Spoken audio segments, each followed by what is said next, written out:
നമസ്കാരം.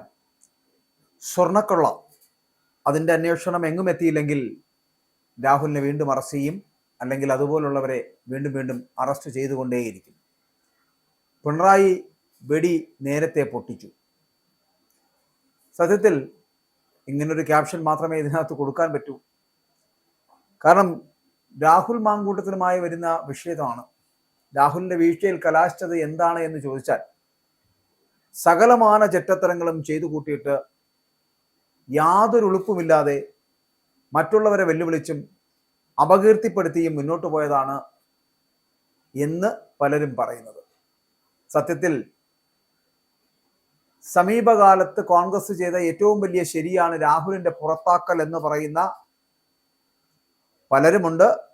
അതിൽ കോൺഗ്രസ്സുകാരാ, നീ ഒരു കാര്യം മനസ്സിലാക്കിക്കോ, ഇന്ന് രാഹുൽ നാളെ നീ.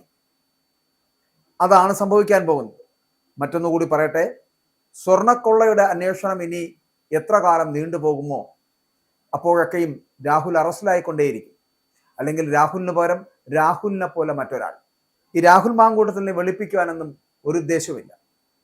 പക്ഷെ ഒരു കാര്യം ഉറപ്പാണ്, രാഹുൽ ചെയ്തു കൂട്ടിയത് പരമ ചെറ്റത്തരമാണ് എന്നുള്ള കാര്യത്തിൽ തർക്കമില്ല. പക്ഷെ അത് ഒരു പൊതുപ്രവർത്തകനായതുകൊണ്ടാണ്. ആ പൊതുപ്രവർത്തകൻ എപ്പോഴും പൊതുസമൂഹത്തിന് മാതൃകയാകേണ്ട വ്യക്തിയാണ് എന്നുള്ളത് കൊണ്ടാണ്. അല്ലാതെ ഈ രാഷ്ട്രീയത്തിനകത്തുള്ളവരെല്ലാം സംശുദ്ധരാണെന്നും സകല സദാചാരവാദികളാണെന്നും എന്നുള്ള വിശ്വാസമൊന്നും ഈ സമൂഹത്തിന് തന്നെ ഇല്ല. കാരണം രാഹുലിനെ, അല്ലെങ്കിൽ രാഹുൽ മാങ്കൂട്ടത്തിനെ ഇത്തരത്തിൽ കരിവാരി എറിയുന്നവർ, അല്ലെങ്കിൽ ചെളിവാരി തേക്കുന്നവർ ഒരു കാര്യം മനസ്സിലാക്കുക. ഈ വലത് ഇടത് ബാക്കിയുള്ള ഏത് രാഷ്ട്രീയ കക്ഷിയിലാണെങ്കിലും ഇങ്ങനത്തെ ഞരമ്പ് രോഗികളില്ലാത്ത എത്ര പേരുണ്ട് ഒന്ന് പറയും. അതുകൊണ്ട് രാഹുൽ മാങ്കൂട്ടത്തിൽ ചെയ്തത് തെറ്റല്ല എന്നൊന്നുമല്ല പറയുന്നത്. പക്ഷെ ഇവിടെ ഇപ്പൊ രാഹുൽ മാങ്കൂട്ടത്തിനെ ഇപ്പോൾ പറയുന്നത് പോലും രാഹുൽ പെൺകൂട്ടത്തിലാക്കിയിരിക്കുകയാണ്. അതിൽ കേരളം വിജയിച്ചിട്ടുണ്ട്, ഇല്ല എന്ന് പറയുന്നില്ല. എന്താണെന്നറിയാമോ, ഇനി വരുന്ന നിയമസഭാ തെരഞ്ഞെടുപ്പിന്റെ ഒരു കാലഘട്ടമാണ് വരാൻ പോകുന്നത്. അതുകൊണ്ട് തന്നെ അതിന് ഒരു മാസം മുൻപേ തന്നെ പൊട്ടിക്കാൻ തയ്യാറാക്കി വെച്ചിരുന്ന ഒരു വെടിക്കെട്ടാണ് ഈ പഞ്ചായത്ത് തെരഞ്ഞെടുപ്പിന് മുൻപ് പൊട്ടിത്തീർന്നിരിക്കുന്നത് എന്നുള്ളതാണ്. പാവം, നേരത്തെ തന്നെ പിണറായി വിജയന്റെ വെടി പൊട്ടിപ്പോയി എന്നുള്ളതാണ്. ചാനലിൽ വന്നിരുന്ന കേരളത്തിൽ മുഴുവൻ ആവേശം പടർത്തിയിരുന്ന മാങ്കൂട്ടം ഒട്ടനവധി അതിജീവിതമാർക്ക് ഒരു വീക്ക്നെസ്സായി മാറുകയും അവരുടെയൊക്കെ ജീവിതത്തിൽ സാധാരണയായി നടന്നിരുന്ന അസ്വാരസ്യങ്ങൾക്ക് ഇടനിലക്കാരനാകുവാൻ രാഹുലിനെ സമീപിക്കുകയും രാഹുൽ അവർക്ക് പല ഹോട്ടൽ മുറികളിൽ വെച്ച് അവരനുഭവിച്ചിരുന്ന അസ്വസ്ഥതകൾക്കും അസ്വാരസ്യങ്ങൾക്കും പ്രതിവിധി നൽകുകയും ചെയ്തപ്പോൾ ഇല്ലാതായി പോയത് ഒരു നല്ല രാഷ്ട്രീയ ഭാവിയായിരുന്നു. സത്യത്തിൽ അത് മനസ്സിലാക്കുവാൻ രാഹുലിന് കഴിയാതെ വന്നതാണ് ഇവിടെ നമ്മൾ കാണുന്ന പോരായ്മ, അല്ലെങ്കിൽ പൊട്ടത്തരം എന്ന് പറയേണ്ടിയിരിക്കുന്നു. നമുക്കറിയാലോ, ഈ കഴിഞ്ഞ പാലക്കാട് ഉപതെരഞ്ഞെടുപ്പിൽ രാഹുൽ മത്സരിച്ചപ്പോൾ പാലക്കാട്ടെ PR ലോബിക്കാർ മുഖ്യനെ സമീപിക്കുന്നു. അവരെ സമീപിച്ചതിന് ശേഷം അവർ വളർത്തിയിരുന്ന അതിജീവിതമാരുടെ കഥകൾ അറിയിക്കുകയും ചെയ്തിരുന്നു. അപ്പോൾ പറഞ്ഞത് എന്താണ്, ഇപ്പോൾ നമ്മൾ ഒന്നിനും പോകണ്ട, കാര്യങ്ങൾ അങ്ങനെ തന്നെ നടക്കട്ടെ എന്ന് കുശാഗ്ര ബുദ്ധിക്കാരനായ മുഖ്യൻ അവരെ ഉപദേശിച്ചു പറഞ്ഞയക്കുകയാണ് ചെയ്തത്.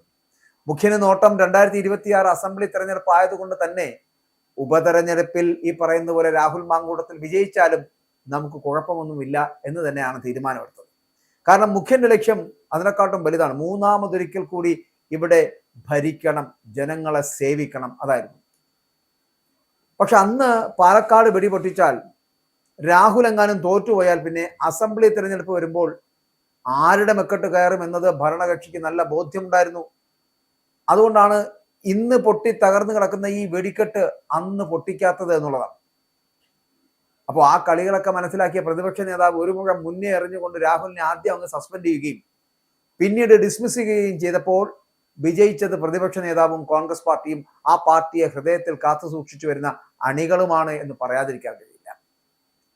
പിന്നീട് കോൺഗ്രസിന്റെ പല നേതാക്കന്മാരും കെ മുരളീധരൻ അന്ന് മുതൽ ഇന്ന് വരെ കാര്യങ്ങൾ വളരെ പക്വതയോടെ അവതരിപ്പിച്ചപ്പോൾ ഫ്ലാഷ് ന്യൂസുകൾക്ക് പുറകെ പോകുന്ന ചില ചാനലുകാർക്ക് വിചാരിച്ചത്ര ഓളം സൃഷ്ടിക്കുവാൻ അവസരം ലഭിച്ചിരുന്നില്ല എന്നാണ്. വി.ഡി. സതീശനായാലും രമേശ് ചെന്നിത്തലയായാലും അക്കാര്യത്തിൽ ഉറച്ച നിലപാടുകൾ എടുത്തപ്പോൾ അവിടെ പെട്ടുപോയത് കഴിഞ്ഞ കുറേ വർഷങ്ങളായി ഹണി ട്രാപ്പുകൾ മാത്രം പടച്ചു വച്ചിരുന്ന PR കമ്പനികളാണ്. പക്ഷെ ഇവർക്ക് പലപ്പോഴും ഉപയോഗിക്കാൻ വേണ്ടി രാജ്മോഹൻ ഉണ്ണിത്താനെ പോലുള്ള ചില തൽപര കക്ഷികൾ കൂടി ഈ കോൺഗ്രസിനകത്തുള്ളത് കൊണ്ട് ചില കുത്തിത്തിരിപ്പുകൾ അവരുടെ ഭാഗത്തു നിന്നുണ്ടായി. സ്വന്തം പാർട്ടിയെ സംരക്ഷിക്കാൻ കഴിയാത്ത കുറേ നേതാക്കന്മാരുടെ കോൺഗ്രസ് ആണ് നമ്മുടെ ഈ നാട്ടിലെ ഇന്ത്യൻ നാഷണൽ കോൺഗ്രസ് എന്ന് പറയുന്നത്. അതിനകത്തൊക്കെ ചില നേതാക്കന്മാരാണ്, എല്ലാവരെയും അല്ല പറയുന്നത്. അപ്പോൾ പക്ഷേ ഈ അവസരം വരുമ്പോൾ അല്ലെങ്കിൽ ഒരാള് താഴെ വീണു പോകുമ്പോൾ അവരെ അവിടെ ഇട്ട് ചവിട്ടുന്നത് പ്രതിപക്ഷത്തിനോ അല്ലെങ്കിൽ ഭരണപക്ഷത്തിനോ ഒക്കെ ചെയ്യാം. കൂടെ ഉള്ളവർ തന്നെ ചവിട്ടുക എന്ന് പറഞ്ഞാൽ അത് ശരിയാണോ ഉണ്ണിത്താൻ സാറേ? അതൊന്ന് ശ്രമിക്കേണ്ടതല്ലേ? അങ്ങനെ രാജ്മോഹൻ ഉണ്ണിത്താനെ പോലുള്ള കുറച്ചു പേർ പുറത്തും അകത്തുമായിട്ടൊക്കെ നിന്ന് കോൺഗ്രസിനുള്ളിൽ നിന്നുകൊണ്ട് രാഹുൽ മാങ്കൂട്ടത്തിനെതിരെ ശക്തമായ ആരോപണങ്ങൾ ഉന്നയിച്ചിട്ടുണ്ട്. ഇവരുടെ പൂർവ്വകാലം കൂടി ഒന്ന് ചികഞ്ഞു നോക്കേണ്ടത് അത്യാവശ്യമാണ്. രാഹുൽ മാങ്കൂട്ടത്തിൽ ചെയ്ത ഹണി ട്രാപ്പുകളോ അല്ലെങ്കിൽ ഈ പറയുന്ന പോലുള്ള മറ്റ് പ്രവർത്തനങ്ങളോ ഒക്കെ മറ്റുള്ള പല നേതാക്കന്മാരും ഇവിടെ നടത്തിയിട്ടുണ്ട്, പിടിക്കപ്പെട്ടിട്ടുണ്ട്, അന്ന് പല വഴിയിലൂടെ ഓടിയിട്ടുമുണ്ട്. അതൊക്കെ കേരളം മറന്നിട്ടില്ല.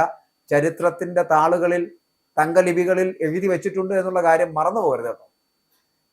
അപ്പോൾ എനിക്ക് പറയാനുള്ളത്, ഇനി അവർക്ക് ഈ വരുന്ന തിരഞ്ഞെടുപ്പിൽ പഴയ ഏതെങ്കിലും പെണ്ണ് കേസുകൾ കുത്തിപ്പൊക്കിയെടുത്ത് ന്യൂസുകൾ പടച്ചുവിടേണ്ടി വരുന്ന ഒരു അവസ്ഥയിലേക്ക് എത്തിയിരിക്കുന്നു PR കമ്പനികൾ. അപ്പോൾ ഇത്രയൊക്കെ PR കമ്പനിക്കാർ ചെയ്തു കൂട്ടുമെന്ന് മനസ്സിലാക്കാത്ത ഞരമ്പ് രോഗിയായ രാഹുൽ മാങ്കൂട്ടം ഓരോരോ കേസുകൾ വന്നു കഴിയുമ്പോഴും വീണ്ടും വീണ്ടും വീണ്ടും ഓരോരുത്തരെ ഇങ്ങനെ പ്രകോപിപ്പിച്ചുകൊണ്ടേയിരുന്നു.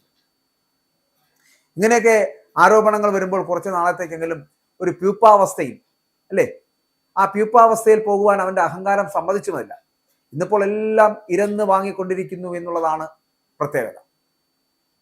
കേരളത്തെ സംബന്ധിച്ചിടത്തോളം ചാനലുകാരായാലും സിനിമാക്കാരായാലും രാഷ്ട്രീയക്കാരായാലും ഇനി എന്തിന് കച്ചവടക്കാരായാലും സാഹിത്യകാരന്മാരായാലും അവരെയൊക്കെ ചുറ്റിപ്പറ്റി പെണ്ണുകേസുകൾ ഇല്ലാത്തവർ നന്നേ കുറവാണ് എന്നുള്ള. അതാണ് ഞാൻ ആദ്യം പറഞ്ഞത്. സദാചാരവാദികളായി നടക്കാം, പക്ഷെ ഇതിൽ സംശുദ്ധ രാഷ്ട്രീയം ഉപയോഗിക്കുന്നവരോ അല്ലെങ്കിൽ സംശുദ്ധരായിട്ടുള്ളവരോ ഒരാളുണ്ടെങ്കിൽ പറയൂ. അപ്പോൾ തെറ്റ് ചെയ്യാത്തവർ ഇയാളെ കല്ലെറിയൂ. രാഹുൽ മാങ്കൂട്ടം ചെയ്തത് തെറ്റല്ല എന്ന് പറയുന്നില്ല, പക്ഷെ അയാൾ ചെയ്തതിനേക്കാൾ ഏറെ വലിയ തെറ്റുകൾ ചെയ്തത് എല്ലാ രാഷ്ട്രീയ പാർട്ടിയിലും ഉള്ളപ്പോൾ അത് സിനിമാക്കാരനായാലും രാഷ്ട്രീയക്കാരനായാലും കച്ചവടക്കാരനായാലും സാഹിത്യകാരനായിരുന്നാലും ആരായാലും പെണ്ണ് കേസിൽ പെട്ടിട്ടുണ്ട്, അല്ലെങ്കിൽ പെണ്ണ് കേസുമായി ബന്ധപ്പെട്ട പല അവസ്ഥകളിലും നിന്ന് വന്നവരുമാണ്. പെണ്ണ് കേസ് ഇല്ലാത്തവർ ആരെങ്കിലും ഉണ്ടോ? നന്നേ കുറവാണ്. അപ്പോൾ ചക്കരക്കുളത്തിൽ കൈയിട്ട് നക്കാത്തവരായിട്ട് ആരെയും നമുക്ക് കാണാനാകുന്നില്ല എന്ന്. എന്നിട്ടും എന്തുകൊണ്ട് ഈ കേസ് ഇത്ര പ്രമാദമായി എന്നതിന്റെ കാരണം എല്ലാവരും പറയുന്നത് അവന്റെ വായിലെ നാവ് തന്നെയാണ് എന്നുള്ളതാണ്. അപ്പോൾ ചിലതൊക്കെ വിളിച്ചു പറയേണ്ടി വരും. ഒരു പ്രത്യേക ഡിപ്ലോമാറ്റിക് രീതിയിലല്ലാതെ കേരളത്തിൽ ആർക്കും ജീവിക്കാനാകില്ല എന്ന യാഥാർത്ഥ്യം മനസ്സിലാകാത്തത് ഏറെ തെറ്റാണ്. എല്ലാവർക്കും എല്ലാ കാര്യത്തിലും അതിശക്തമായിട്ടുള്ള ആഗ്രഹങ്ങളും പൂതികളും ഒക്കെ ഉണ്ട്. പക്ഷേ സമൂഹത്തെയും കുടുംബങ്ങളെയും സുഹൃത്തുക്കളെയും നേരിടുമ്പോൾ വരുന്ന മാനക്കേടുകൾ ഓർത്തുകൊണ്ടാണ് ഓരോരുത്തരും ജീവിച്ചു പോകുന്നത് എന്നുള്ളതാണ്. സമൂഹ മാധ്യമങ്ങൾ ഈ കാര്യങ്ങളൊക്കെ കൈകാര്യം ചെയ്യുന്ന ഈ കാലഘട്ടത്തിലെ ജാഗ്രത പുലർത്തേണ്ടത് ഓരോരുത്തരുടെയും ആവശ്യമാണ് എന്നുള്ളത് കൊണ്ട് അത് അവരവർ തന്നെ കൈകാര്യം ചെയ്യുക എന്നുള്ളതാണ്. കേരളത്തിൽ ഇനി വരാനിരിക്കുന്ന അറസ്റ്റുകൾ അല്ലെങ്കിൽ ആ അറസ്റ്റുകൾക്ക് വീര്യം കുറയ്ക്കുവാൻ ഇതുപോലുള്ള അറസ്റ്റുകൾ ഇനിയും പ്രതീക്ഷിച്ചുകൊണ്ടാകണം ഓരോരുത്തരും മുന്നോട്ട് നീങ്ങേണ്ടത് എന്നുള്ളതാണ്. ഓരോ ദിവസത്തെയും വാർത്തകളുടെ തലക്കെട്ടുകൾ കൊണ്ടായിരിക്കണം ശബരിമല പോലുള്ള വലിയ വലിയ പാതകങ്ങൾ മറച്ചു വെക്കേണ്ടത് എന്നാണ് PR കമ്പനികളുടെ ഉപദേശങ്ങൾ. പക്ഷെ കേരളത്തിലെ ജനങ്ങളുടെ മനസ്സിനെ ഇനിയും മനസ്സിലാക്കുവാൻ അവർക്കൊന്നും സാധിക്കുന്നില്ല എന്നതാണ് ഇവർക്കൊക്കെ പറ്റുന്ന തെറ്റ് എന്ന് പറയുന്നത്. ഓരോ ദിവസവും വരുന്ന നേതാക്കന്മാരുടെ പ്രസ്താവനകളും തന്ത്രിയുടെ അറസ്റ്റും മാറാടും ഒക്കെ അവരുടെ അണികളിൽ ലേശം ആശ്വാസം ജനിപ്പിക്കുവാൻ ഉപകാരപ്പെടുമെന്നല്ലാതെ നല്ലവരായ മലയാളി മനസ്സുകളിൽ കയറിപ്പറ്റിയ വെറുപ്പിനെ ഇല്ലാതാക്കുവാൻ അവർക്ക് സാധിക്കില്ല എന്നുള്ളത് ഉറപ്പാണ്. ഇക്കഴിഞ്ഞ 50 കൊല്ലങ്ങൾക്കിടയിൽ കോൺഗ്രസ് പാർട്ടി സ്വീകരിച്ച ശക്തമായ നിലപാടായിരുന്നു രാഹുലിന്റെ സസ്പെൻഷനും പുറത്താക്കലും എന്നതിൽ ഓരോരോ കോൺഗ്രസ് അനുഭാവിക്കും കേരളത്തിന്റെ നന്മ മുന്നിൽ കാണുന്ന ജനത്തിനുമൊക്കെ ഇപ്പോൾ മനസ്സിലായിരിക്കുന്നു എന്നാണ് പറയപ്പെടുന്നത്. ആയതിനാൽ നേരാമണ്ണം ജനത്തെ സമീപിച്ചില്ല എങ്കിൽ സമീപഭാവിയിൽ അവർ ഓടിച്ചിട്ട് കല്ലെറിയാതെ സൂക്ഷിക്കുക എന്ന് മാത്രമേ നമുക്ക് പറയുവാനുള്ളൂ. ഇനി പുതുതായിട്ട് ഈ പാർട്ടിയിലേക്ക് കടന്നു വരുന്ന ചെറുപ്പക്കാർക്ക് വളരെ നല്ലൊരു പാഠമാണ് രാഹുലിന്റെ വിഷയത്തിലൂടെ കോൺഗ്രസ് പാർട്ടിയും നേതാക്കളും സ്വീകരിച്ചത് എന്നതിൽ അവർക്കും അഭിമാനിക്കാം. ഇങ്ങനെ പറഞ്ഞ് അവസാനിപ്പിക്കാൻ കഴിയില്ല എന്ന് കൂടി പറയട്ടെ. അതായത് ഞാൻ ആദ്യം സൂചിപ്പിച്ചല്ലേ, രാഹുൽ മാങ്കൂട്ടത്തിൽ ചെയ്തത് തെറ്റാണ് എന്നുള്ള കാര്യത്തിൽ തർക്കമില്ല. പക്ഷെ രാഹുൽ മാങ്കൂട്ടത്തിൽ ചെയ്തത് മാത്രമാണോ തെറ്റ് എന്നുള്ളതാണ് തർക്കം. അപ്പോൾ ബാക്കിയുള്ളവരെല്ലാം മഹാന്മാരാകുന്നത് എങ്ങനെയാണ്? സംശുദ്ധരാകുന്നവർ എങ്ങനെയാണ്? വളരെ സദാചാരവാദികളാകുന്നത് എങ്ങനെയാണ്? ഒരാളെ വീണടുത്ത് നിന്ന് കല്ലെടുത്തെറിഞ്ഞ് അദ്ദേഹത്തിനെ ഈ പരുവത്തിലാക്കാൻ കോൺഗ്രസ് പോലൊരു പ്രസ്ഥാനത്തിന് മാത്രമേ കഴിയൂ. മറ്റേതെങ്കിലും പാർട്ടിയിൽ അത് സംഭവിക്കുന്നുണ്ടോ? സംഭവിക്കാൻ അവർ അനുവദിക്കുന്നുണ്ടോ?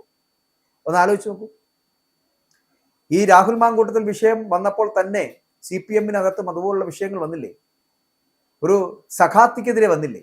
അതൊക്കെ പുല്ലുപോലെ തരണം ചെയ്യുവാൻ ആ പാർട്ടിക്ക് കഴിഞ്ഞില്ലേ? എന്നിട്ടോ അവർ പിടിച്ചു നിന്നു.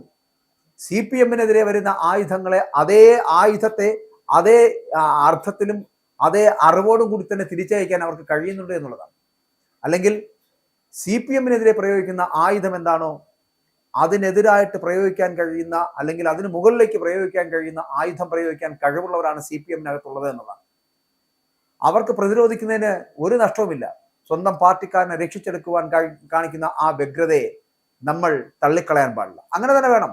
സ്വന്തം പാർട്ടിക്കാരൻ തെറ്റ് ചെയ്തിട്ടുണ്ടെങ്കിൽ അത് തിരുത്തപ്പെടേണ്ടത് തന്നെയാണ്, ഇല്ല എന്ന് പറയുന്നില്ല. നിയമത്തിന് മുന്നിൽ കൊണ്ടെത്തിക്കേണ്ടത് തന്നെയാണ്, അതും ഇല്ല എന്ന് പറയുന്നില്ല. പക്ഷേ സ്വന്തം പാർട്ടിക്കാരനെ മറ്റുള്ള പാർട്ടിക്കാർ വഴിയിലിട്ട് തല്ലി ചവിട്ടിക്കൂട്ടുന്നത് ഒരിക്കലും നല്ലതല്ല എന്നുള്ളതാണ്. അതിനെ ചെറുക്കാനുള്ള ഒരു മാനസികാവസ്ഥയിലേക്കെങ്കിലും കോൺഗ്രസിലെ ഇനിയും ബാല്യം ബാക്കിയുള്ള കോൺഗ്രസ്സുകാരൻ ശ്രമിക്കണമെന്നുള്ളതാണ്. അത് ശ്രമിച്ചില്ലെങ്കിൽ കോൺഗ്രസ്സുകാര ഇന്ന് രാഹുലും നാളെ നിങ്ങളാകുമെന്നുള്ള കാര്യത്തിൽ തർക്കമില്ല. കാരണം നിങ്ങൾ സ്വീകരിക്കുന്ന ഈ പഴഞ്ചൻ തത്വശാസ്ത്രമുണ്ടല്ലോ, അതിന് ഈ ഇന്ത്യയിലും കേരളത്തിലും ഒന്നും വിലപ്പോവില്ല. അതിന്റെ കാലമൊക്കെ അവസാനിച്ചിരിക്കുന്നു. അത് കോൺഗ്രസിന് തിരിച്ചറിയേണ്ടതാണ്. ഇല്ല എന്നുണ്ടെങ്കിൽ ഇന്ന് ഈ സ്വർണ്ണക്കൊള്ള കേസുമായി ബന്ധപ്പെട്ടിട്ട് ഇതിന്റെ അന്വേഷണം ഏതറ്റം വരെ നീളുമോ, ആ സ്വർണ്ണക്കൊള്ള കേസ് മറ്റുള്ളവർക്ക് മനസ്സിലാകാത്ത വിധമാകുന്ന സമയം വരെ മറ്റുള്ളവർ അറസ്റ്റ് ചെയ്യപ്പെട്ടുകൊണ്ടേയിരിക്കും. പെണ്ണ് കേസുകൾ ഇങ്ങനെ പെരുകിക്കൊണ്ടേയിരിക്കും. ഇനിയും ചിലപ്പോൾ രാഹുലിനെതിരെ ഈ പരാതിയുമായിട്ട് പരാതിക്കാർ വന്നുകൊണ്ടേയിരിക്കും. പക്ഷെ അപ്പോഴും കോൺഗ്രസ്സുകാരൻ സമീപിക്കേണ്ടതും കോൺഗ്രസ്സുകാരൻ പെട്ടുപോയതും പിണറായി വിജയൻ എന്ന് പറയപ്പെടുന്ന രാഷ്ട്രീയ ചാണക്യന്റെ ബുദ്ധിയിലായിരുന്നു. വളരെ കൃത്യമായിട്ടുള്ള ഓപ്പറേഷൻ ആയിരുന്നു. ഞാൻ ആദ്യം സൂചിപ്പിച്ച പോലെ 1 മാസവും കൂടെ കഴിഞ്ഞിട്ട് പൊട്ടിക്കാൻ വെച്ചിരുന്ന പടക്കമായിരുന്നു, വെടിക്കെട്ടായിരുന്നു തദ്ദേശ സ്വയംഭരണ തെരഞ്ഞെടുപ്പിന് മുൻപ് പൊട്ടിപ്പോയത്. ഇല്ല എന്നുണ്ടെങ്കിൽ ഈ നിയമസഭാ തെരഞ്ഞെടുപ്പിനെ വളരെ കൃത്യമായി വിജയൻ തൂക്കിയേനെ. മൂന്നാമതും വിജയൻ അധികാരത്തിലെത്തിയേനെ. ഇപ്പോൾ ഒരല്പം ടൈറ്റ് ഫൈറ്റ് ആണ് നടക്കുന്നതെങ്കിൽ കൂടിയും മറ്റത് വളരെ വല്ലാത്ത ഒരു ഈസി വാക്ക് ഓവർ ആയിരുന്നു.